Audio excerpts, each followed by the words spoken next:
Welcome to this new video about the Crew Motorfest. Today, I'll show you one of the game's major new features, since the developers have just added a new category of vehicles to the game, the Alphajets. I haven't tried them yet, I haven't even bought them yet, so I'm inviting you to discover all of this live, let's say, on the Crew Motorfest. So for now, you can get these Alphajets in the shop by going, of course, into the vehicle catalog and sorting, of course, by category. So the new category is Jet. There's the classic Dassault Alphajet and its Red Bull Edition version. Just a reminder, it's Red Bull season in the game, which is why there's a small partnership for the Alphajet. We're getting the bundle with both for $1,400,000 instead of $2,800,000. A nice discount. We'll see what we can do with these planes, check how they handle, how they're made, and review their performance.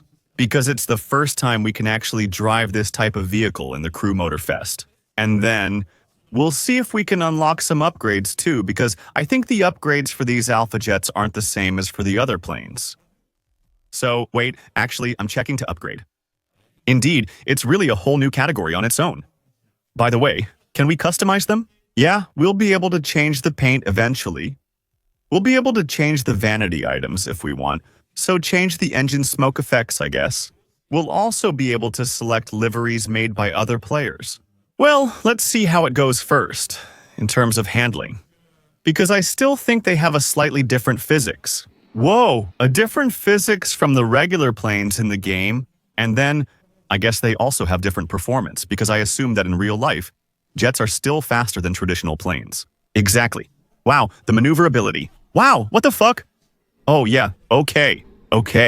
Oh yeah, so it's really nothing like the basic planes in the game. Nothing at all. Where to do what we just did, even just small half rolls. I think that's what you call them. On the side, spins, or whatever. Regular planes require activating extreme mode for that level of maneuverability. And here, even without extreme mode, we already have maneuverability that's pretty intense. Damn, look at all that experience points, that's crazy. Oh yeah, actually, it's super overpowered for farming experience points, let's say, in the open world. Because on top of that, these vehicles, for me, get a 5% experience points boost. So, I think it'll be the same for all players. But it's pretty overpowered. We still have, normally, I guess the extreme mode when you press X, which lets you have an even more maneuverable plane. And actually, well, the difference is still noticeable, you can feel it. But let's say that basically these planes are already so maneuverable that, honestly, the extreme mode doesn't make that much of a difference. You can feel it, but it's not that overpowered. So let's do a little test. Let's see what kind of speed we can reach and see if maybe the jets in the game could ever become, who knows, even faster than the drag category, which is the category of vehicles in the game capable of reaching the highest speeds. We can still hit about 450 kilometers per hour without having changed anything in terms of performance parts yet. It's completely stock. It's true the plane is somewhat underrated in this game, getting less attention than in the Crew 2. In the Crew, to imagine the game split evenly, planes, boats, rally, and street racing each make up a quarter. Here, I think in this one actually, let's say 90% of the races are with motorcycles or cars, with a clear majority of them being road events. And the remaining 10% are split between boats and planes, which barely represent anything. It's true it's a shame, but I understand why they did it. Overall, players prefer driving nice cars over flying planes, which is more niche. But it's also true that actually the map looks way better than the one in the Crew 2. The sky is beautiful, the clouds look great. We have a map that's pretty big, pretty much like paradise. And it's true that flying over it in a plane and seeing all the scenery from above, it actually looks really good. That's true. So, I'll also show you the interior view from the cockpit. If we can, well, I don't know if we'll be able to get a wider view than this. I wanted to see if there were any hand animations for the plane's possible controls. So, on the other hand, the gauges do seem to be animated, at least for the orientation. That's the case. If I slow down or something, do other things change? On the gauges? I don't know. I feel like the other gauges are a bit fixed, so maybe they'll change a little slowly. Oh no, there's also the gauge on the left. I don't know what it is. The one with the needle at 15. I couldn't say what that is. Actually no. Most of the gauges, I feel like, are actually animated, really, with little data that doesn't necessarily change quickly. But, for example, at the top right too, I see we have another gauge with a needle that's kind of going crazy there. That probably shows the hits we're taking or something, I'm not sure. I can confirm most gauges, including altitude and others I don't recognize, are animated. The character is animated too. When I use Nitro, sometimes I see his hand go up near the gauge on the left. He raises his finger, but I'm not sure what he's doing. Maybe flipping someone off? Who knows? It's a bit of a shame that, unless I'm wrong, I might be testing the vehicle too early. There may be a new Alphajets playlist later, but as I make this video, I don't see any events for them. So, that means if you want to farm the Alphajet for now, well, you either have to farm extreme live reward crates, or you have to redo plane events that are already in the game and that aren't really made specifically for the jets. Alright, let's do one anyway, just to see a little bit. Oh damn, that was a bit risky. Damn, the flood animation is really cool though. You know what? Let's take advantage of this. I'm right next to an extreme live crate, so we'll get our first upgrades with the Alphajet. If I can do it, because apparently, I'm not close enough. Let's see what we can upgrade. Also, let's check the Alphajet's performance, since I haven't checked those numbers yet. We're getting some money back, but that's not important. We just want upgrades. So, by default, it's rated. Oh yeah, there's not really the intended power. 330 horsepower. Okay, that's weird because we have a gearbox part. We have 330 horsepower. It's a bit strange. So, I think the stats are completely messed up here, actually. And yeah, the jet upgrades seem to go up pretty quickly, because we were at 640 and we're already getting 700 parts. Well, alright, let's go. I still wanted to mention a little thing because it's going to be cut in this video. But before that, I wanted to try another aviation event to see how it would go in terms of time.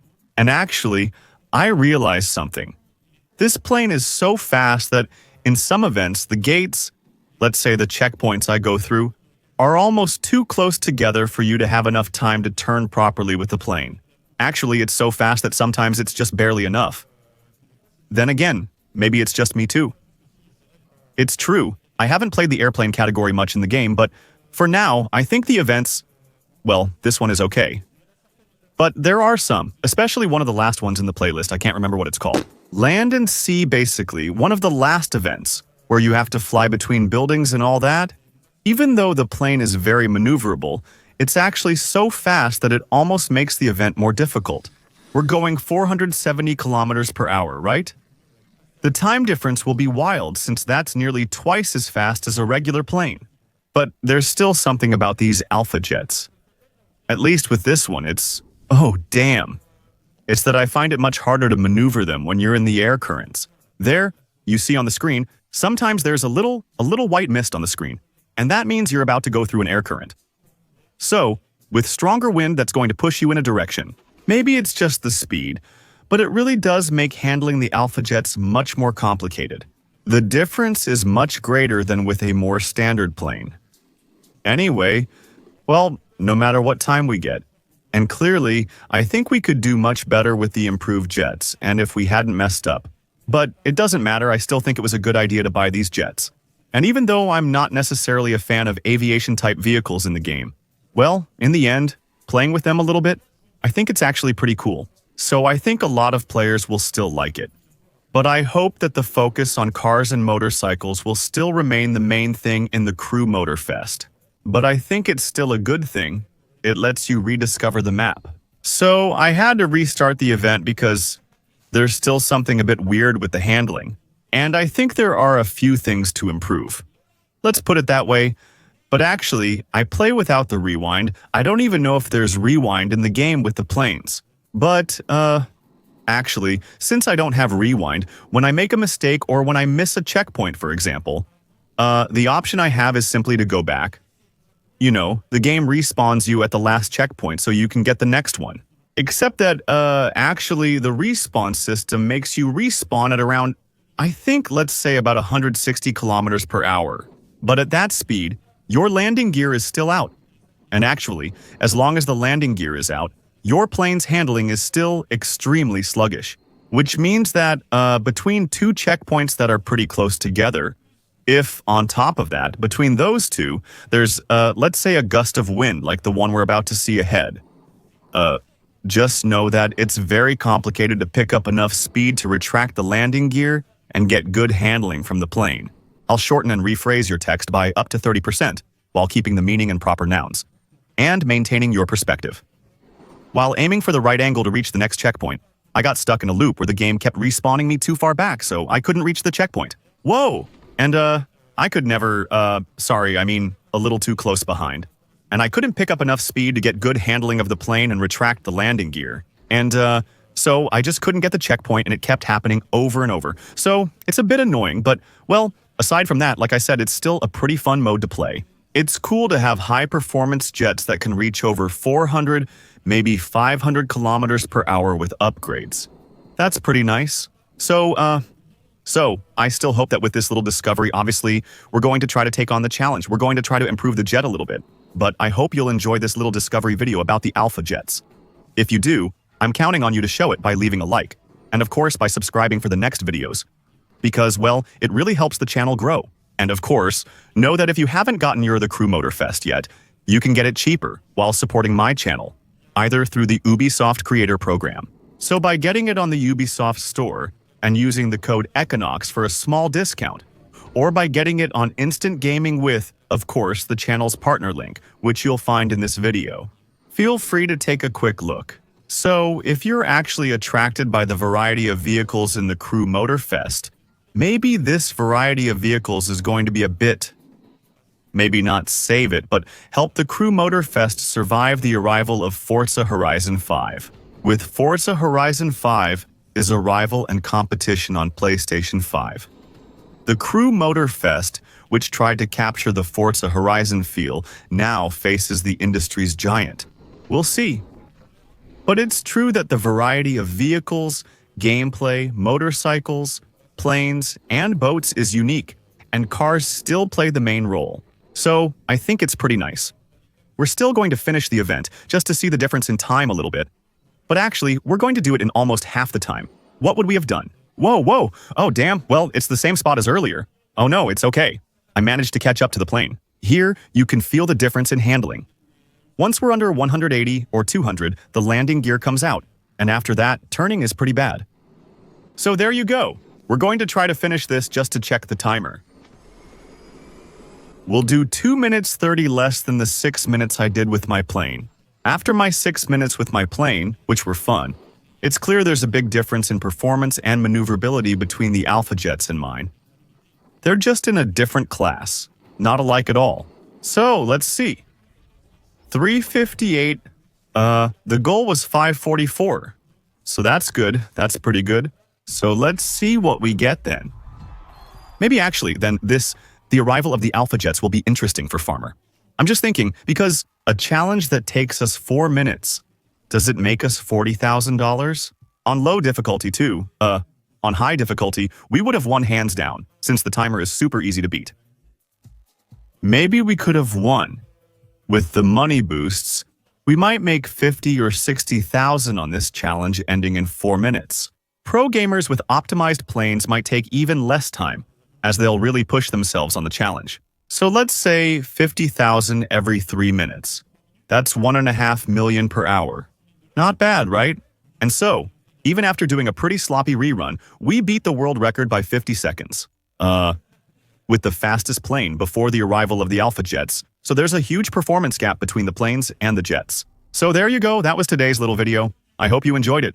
If you did, well, as usual, don't forget to show your support. Follow me on Twitch for upcoming live streams. Use your Prime to support. See you soon in a new video. Bye.